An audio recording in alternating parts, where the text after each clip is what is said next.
Nightcast. Stephen Lloyd Gilbreth brings you the current news from the world today and how it relates to Bible prophecy. Understanding the end-time events leading to the peaceful world tomorrow. Ladies and gentlemen, Stephen Lloyd Gilbreth. Good evening, friends, and welcome to this September 29, 2014 edition of Nightcast. Our opening story for tonight, we go to Japan, where Japanese rescue teams have spent a third day searching for survivors on Mount Ontake, trapped by Saturday's eruption. Recovery efforts have been hampered by conditions as the volcano continues to shoot gas, rocks, and ash into the air. Hundreds of hikers were on the volcano when it erupted. At least 36 people are now known to have died. The BBC's Laura Westbrook has this opening report. The moment Mount Ontake exploded into life. This video shows these hikers escaping into a mountain lodge before being plunged into darkness on Saturday. Rocks and ash rained down on them as they struggled to breathe. They filmed their escape down the mountain. They were the lucky ones. 3 days later, and this mountain continues to spew smoke and ash into the sky. The rescue operation has now turned into a recovery operation. Helicopters went back and forth into the ash cloud to collect the bodies.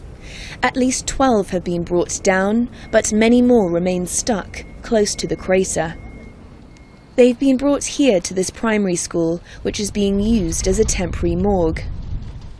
Family members arrive to identify those who've been recovered. Dangerous conditions at the summit has made the recovery operation much more difficult. It now seems impossible that anyone else could have survived here for 3 days. Laura Westbrook, BBC News. Okay, thank you very much, Laura Westbrook. And friends, our next story also relates to the pale horse. Let's take a look at our chart very early on in tonight's program. The fourth seal of Revelation 6 is depicted as a pale horse who has a rider named Death. And alongside that pale horse and its rider rides Hades, hell, the grave. And Jesus Christ described the activities of this horse and its rider in 3 different terms. And the primary term that the gospel writers all wrote up, Matthew, Mark, and Luke, in Matthew 24, Mark 13, Luke 21, was loimus, meaning disease epidemics, pestilences, the plagues of Egypt. Christ also mentioned that between the third seal and the fifth seal, there would be seismus. You can see I've pegged it on the bottom of the notes here for the fourth seal because Christ said this would happen between the third seal and the fifth seal. You know, that leaves the fourth seal. Seismus is defined as seismic activity. It's further defined in the Greek-English lexicons as commotions in the air, gale force winds of all kinds, commotions on the ground, such as, it gives the example of earthquakes, but commotions on the ground of a seismic nature also include volcanic eruptions, like you just saw in the previous story, and wildfires, floods, tsunamis, and of course we mentioned the earthquakes in the beginning, and other such things. Commotions in the air, commotions on the ground. Christ also mentioned, only Mark recorded this in Mark 13, verse 8, although the other writers made reference to these things being just the beginning of trouble.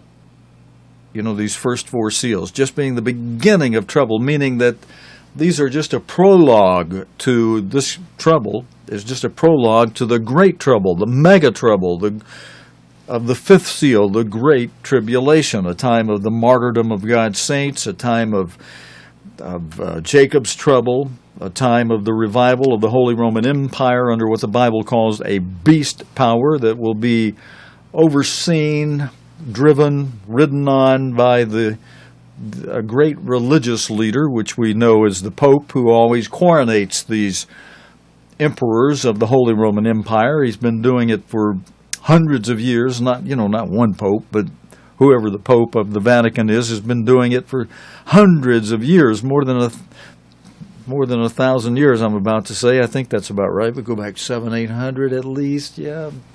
A little further. Well, they've been for hundreds of years. Let's put it that way. Have been crowned in a coronation ceremony in Frankfurt, Germany, in the Emperor's Hall, which was bombed toward the end of World War II. But thanks to United States taxpayers under the Marshall Plan, that Emperor's Hall has been rebuilt according to the original architectural designs, but composed of brand new material now because of it, again, the original building having been bombed toward the end of World War II. But we've rebuilt it. Our United States taxpayers through the Marshall's Plan have rebuilt it for Germany and have it all ready now for the seventh and final head of the revived Holy Roman Empire. The seventh and the final head of it. That'll be last time we'll see that before Jesus Christ returns and replaces all governments of man with the kingdom of God. Now, but that third thing Christ mentioned that is only recorded by Mark, and Mark 13, verse 8, is tarike, Greek word meaning trouble, disturbances, troubled waters, both figuratively and literally. And figuratively would mean, as the examples are given in the Greek-English lexicons, of mobs and seditions. And that relates to our next story here for tonight. Out of, let's see, where are we going on this one?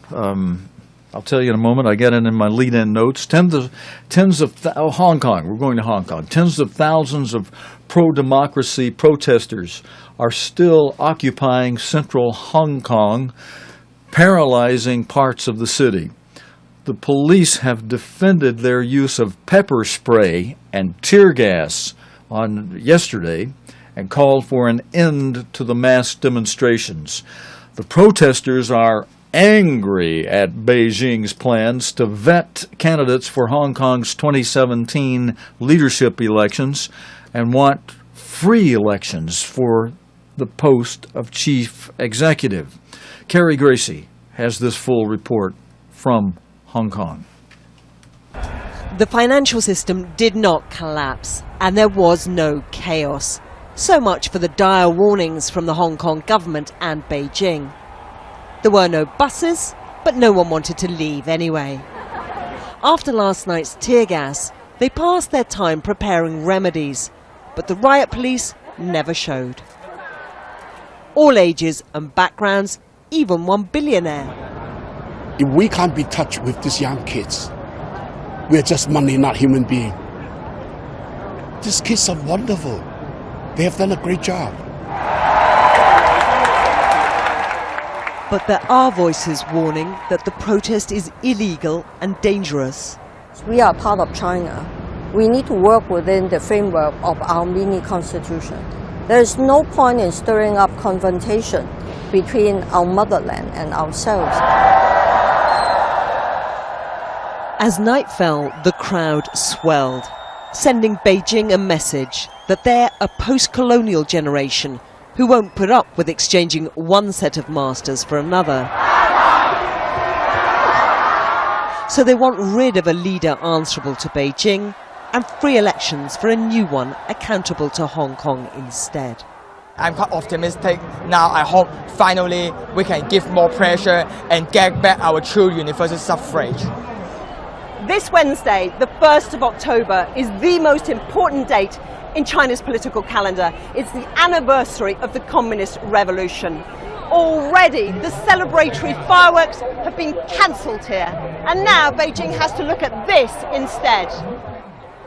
1.3 billion Chinese citizens must not be allowed to look, though.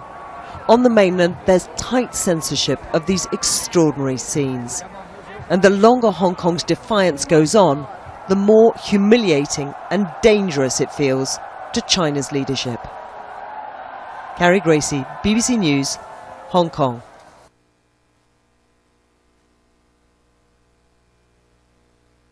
Okay, friends, and our next story, we're going to turn to the red horse, which on the chart, pull it back up for a moment. The chart, you see the second column over, we've got the red bar. Revelation 6 depicts the second seal of Revelation as a red horse. And Jesus Christ described the activities of the rider of this horse as war, and rumors of war, and world war. Now, this next story has a lead-in on it that says this report contains some testimony you may find distressing. Well, we'll see about that. Iraqi ground forces, backed by airstrikes, have been involved in fierce fighting with Islamic State, IS, militants in a town west of Baghdad. Amaraya al-Fallujah, 25 miles, 40 kilometers from the Iraqi capital, is a key strategic town. The BBC's chief international correspondent, Lise Doucette, speaks to Iraqi troops trying to keep Islamic State, these troops are trying to keep Islamic State militants from Baghdad.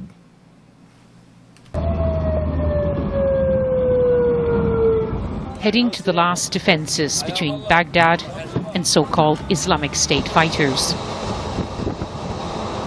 In recent weeks, the IS attacked this route on the western edge of the capital.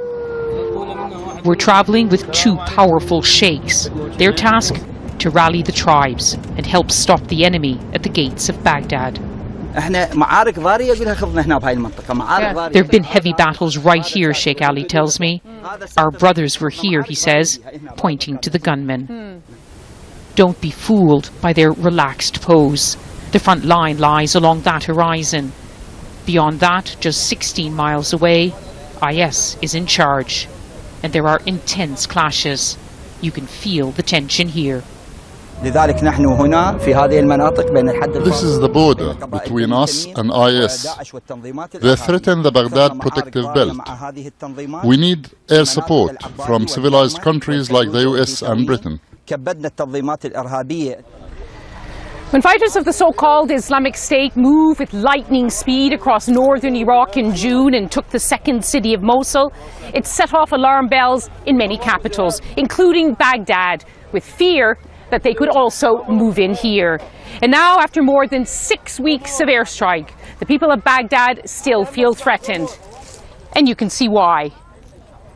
Islamic State fighters are about 5 miles away.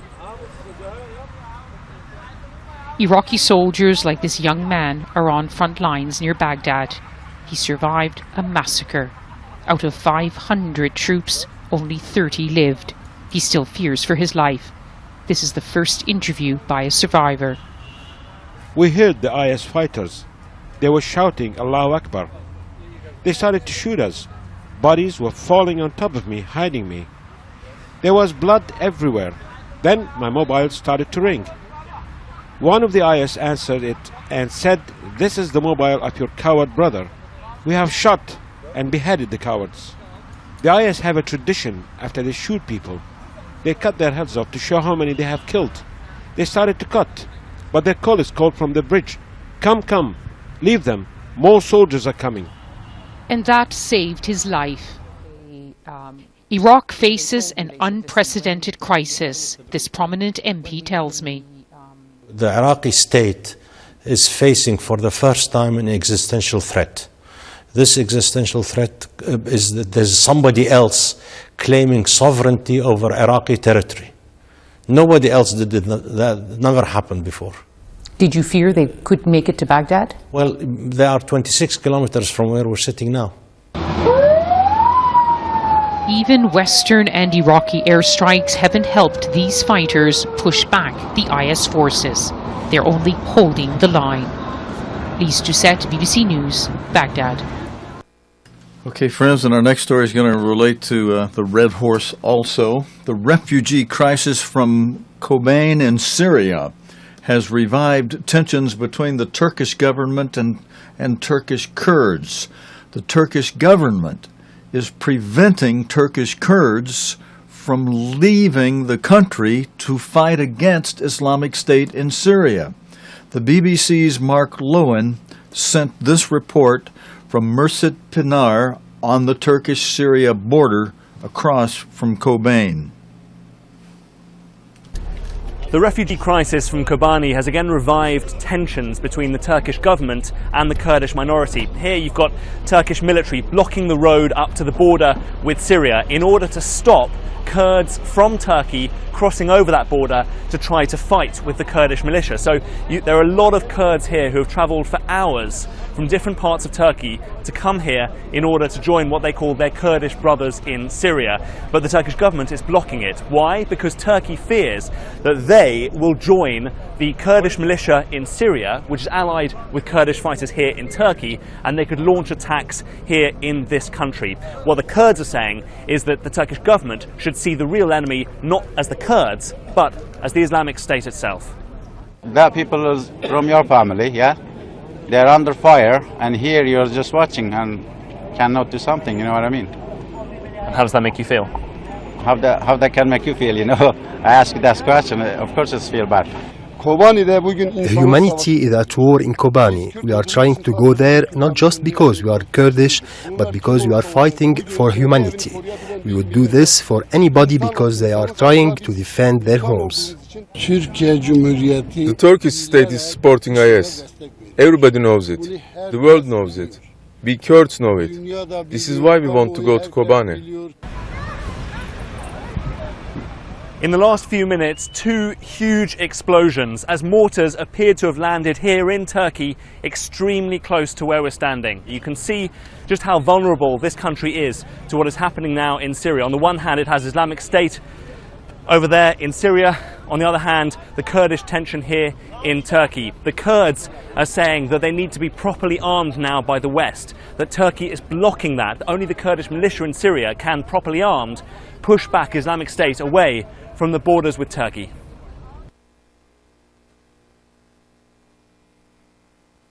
Okay, thank you, Mark Lowen, for that. President Obama is in the news next. He is today welcoming India's Prime Minister Narendra Modi to the White House. Mr. Modi was given a warm welcome by thousands of Indian Americans at Madison Square Garden in New York yesterday on Sunday. Modi told the excited crowd that the 21st century could well belong to India. The BBC's Nick Bryant has this report. The colour and exuberance of Bollywood, fused with the staging of an American political convention. From the red, white and blue balloons to the Obama-style portrait, everything was choreographed to present the new face of India's controversial leader. This arena has hosted Elvis, Springsteen, Muhammad Ali. But today the superstar welcome was for Narendra Modi, a one-time pariah. Up until recently, he couldn't even have walked through US immigration. But today he made his entrance through an adoring Indian-American crowd. This was a rebranding exercise, national and personal, with confidence, even swagger. He predicted that this would not only be the Asian century, but the Indian century. Bharat Mata ki! God bless Mother India was the chant.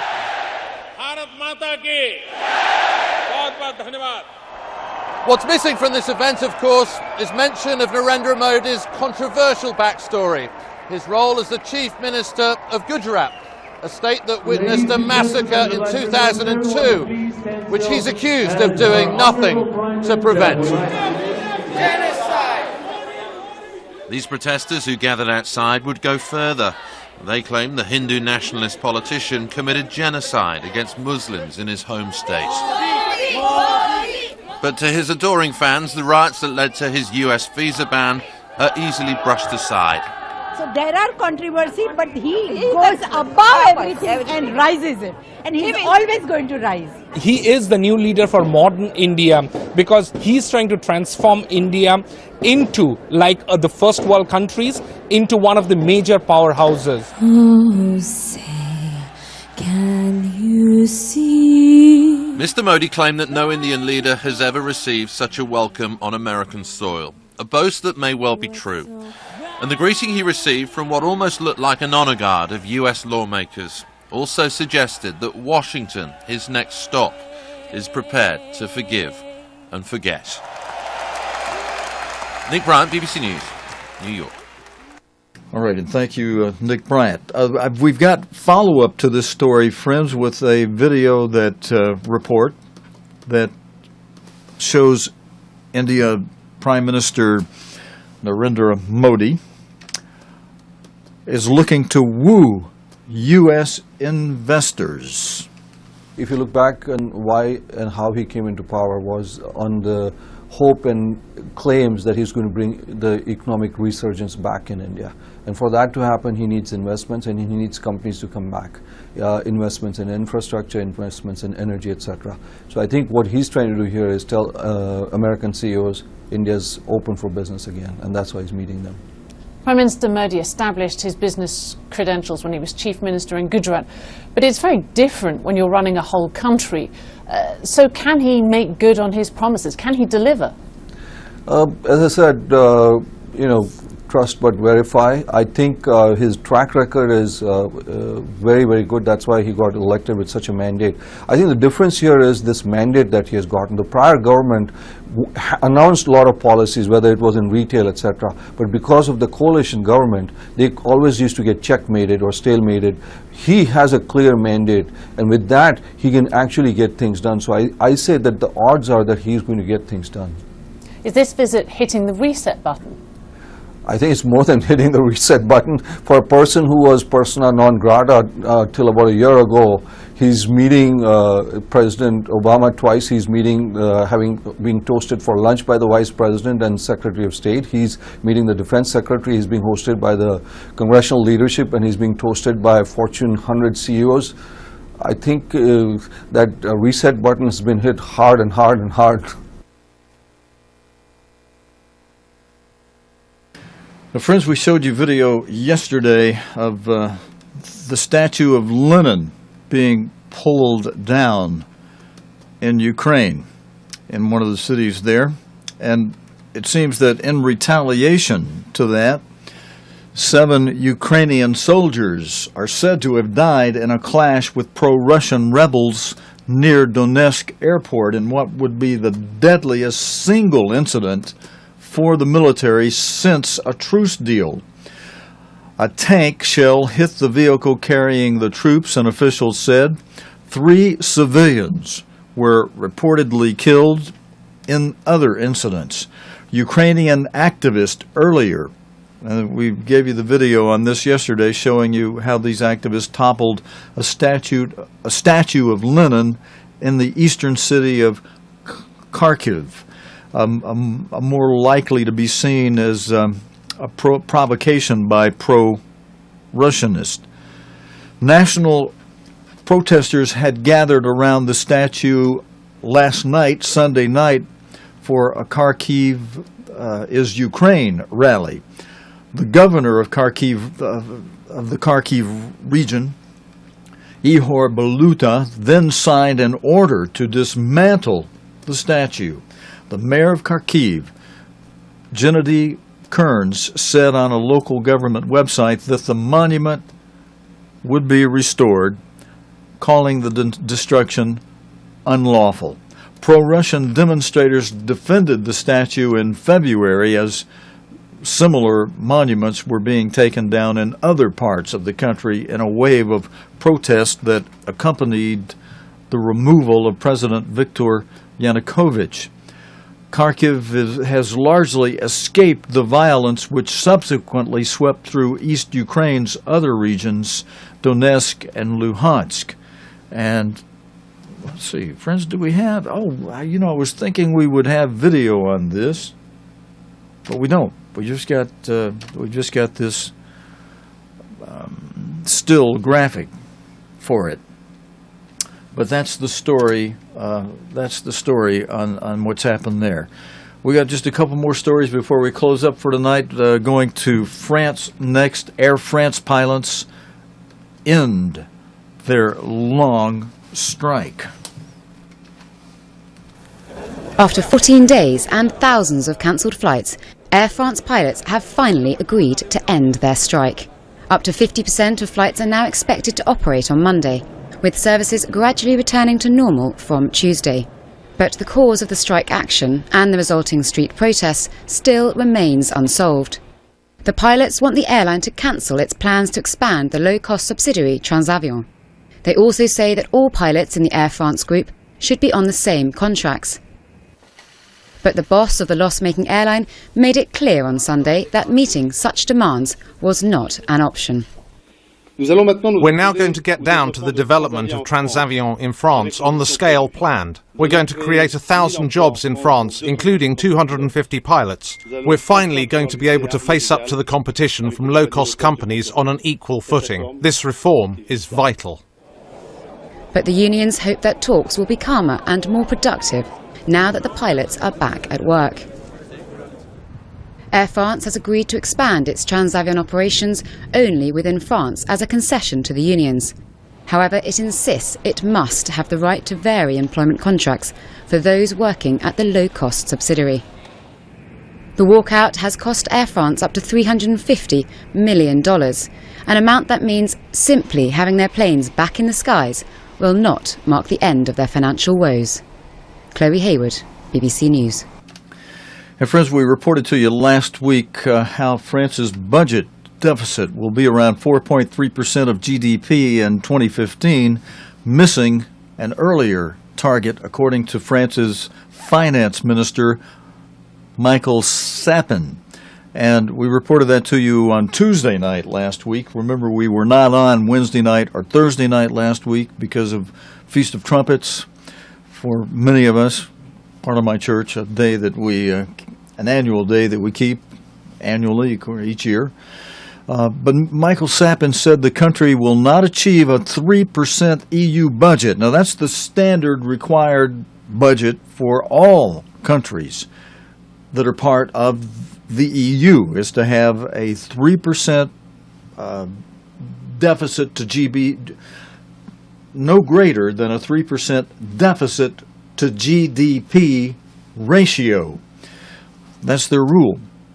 France is not, several countries in the past couple of years have not been meeting that rule, and Germany primarily, which bailed them out with their money,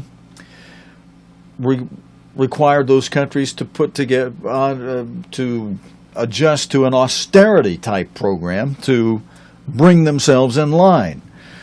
France, we reported to you last Tuesday night how Germany is upset with their special partner France. There's been this Franco-German alliance throughout this entire uniting of Europe situation since the euro began to circulate in 2001, where it really began to circulate in 2001. France being the second largest country of an economy of Europe, very important to Germany. And the finance minister said, well, we're not going to be able to bring our budget situation in line with this EU 3% deficit to GDP ratio rule until 2017. That has upset Germany. They want things to move faster and everybody get in line right away. So I bring that up because this story about Air France ending their strike but losing so much money because of it, and it's going to take them a long time just to bail. You know, what impact is that going to have on France's budget deficit? Is it going to change it at all? That's just a question I threw out there, and we'll be looking at that in the days ahead as we continue to cover the day's current world news from day to day, as long as God wills, here on the Nightcast program. We got one story before we end it tonight, friends. This last story from Afghanistan, where they have installed a new kind of a bi-presidential government. They're going to split up the government. Well, you'll see what I mean in a moment. I don't have any head notes on this, but the story's pretty complete as it is. I was just trying to think, which horse am I going to put this under? It's just, one of the things, maybe we won't put this one under a horse. One of the things that we're told to do is to pray for all men and those who are in authority. And so we have to know who's in authority, and here's your current leaders and leaders or leadership that's being split up in Afghanistan.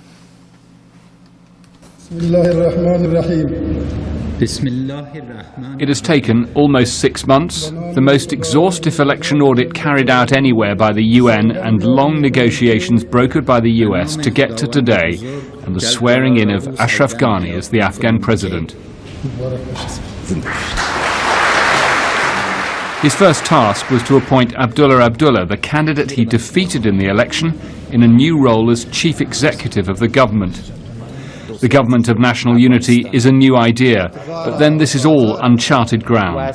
Never before has one elected government stood aside for another in this country that has known so much conflict. President Ghani said he would end poverty, cut corruption, reform the courts, and care for widows and orphans. Friends, I'm going to pause it right there. We'll come back into the story for just a moment. I wanted to pause it while you just heard that he promises they're going to do all these wonderful things. And isn't that just exactly the same thing you always hear from politicians in the United States and in the UK and anywhere where you have a democracy?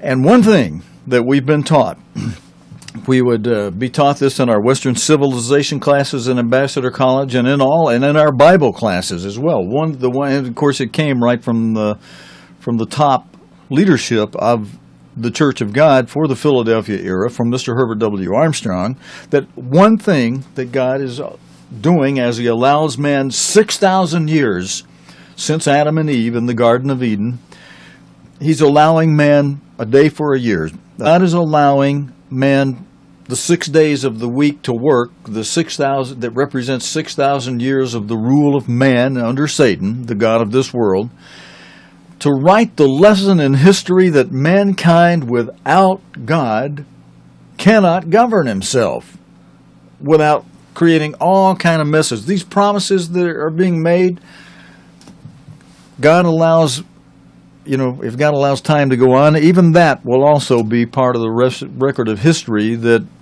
what they hope to do, all these highfalutin sounding wonderful things, just watch. As we continue to play news, as Mr. Herbert Armstrong said about news, the news is all bad. Now occasionally there's something that sounds good. Even the tree of the knowledge of good and evil has some good on it. But as Jesus Christ, or as God says in His Word, that he says it in the Old Testament, but this is before Christ was Christ, but it's still the Word of God. He's described in John 1:1 as the Word that was always with God, the Logos. So the Word of God is basically Christ speaking on behalf of the Father. And they're both one in mind and one in spirit. They're actually two different beings, but they're one, like a husband and a wife. They're two different animals. Two different human beings, but they're married and they become one in one flesh, they're described as. And that's the way God is with the Father and the Word who became Jesus Christ. They're one in mind and spirit. And the Word of God, it reflects what the Father wants. Even as Christ said, I do my Father's will, I speak as He's told me to speak. And so when the Word in the Old Testament said that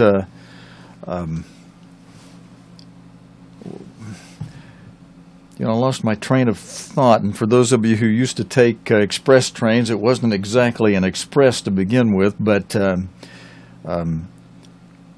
I tell you what, I'll watch tonight's video myself, friends, and I'll pick it back up tomorrow night. We're out of my targeted time for roughly a half hour. I want to go ahead and close it up tonight. I'll pick up where I just left off tomorrow night and finish my statements to you. Thanks for joining us tonight on this Monday evening.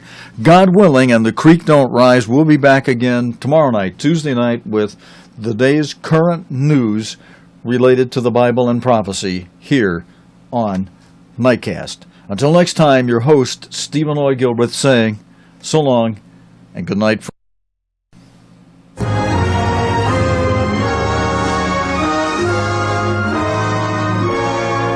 You have been watching Nightcast with Stephen Lloyd Gilbreth.